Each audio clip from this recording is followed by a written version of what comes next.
سکوته وای دلم تنگه،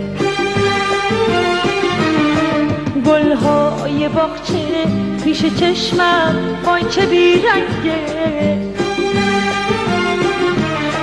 گل توی گلدون باز دوباره داره میمیره، راه نفس رو بغض بیداد تو میگیره، روزی به چشم تو من بهترین بودم، عاشق ترین بودی، عاشق ترین بودم.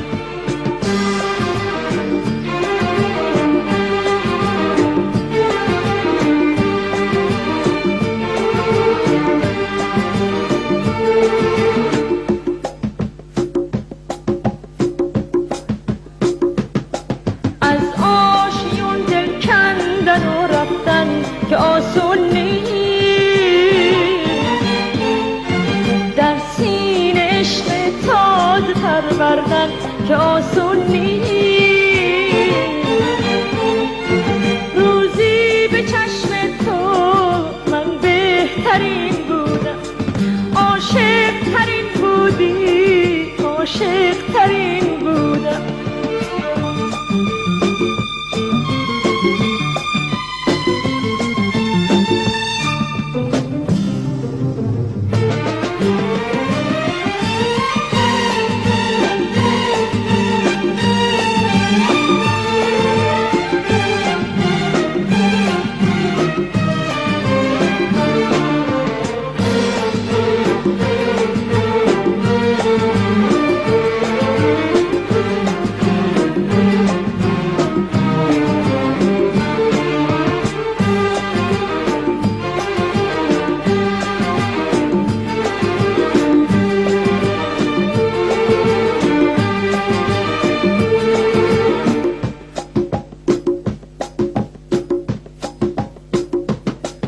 خونه پر از رنج سکوته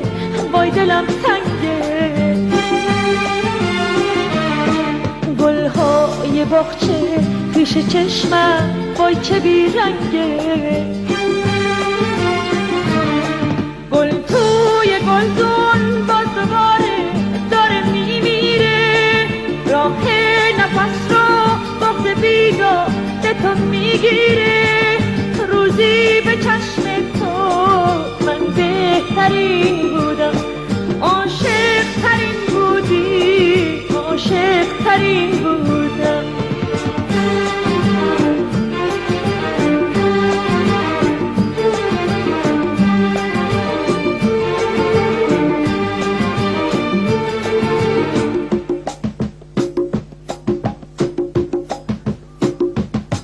از آشیون دل کندن و رفتن که آسون نیست، در سینه عشق تازه تر بردن که آسون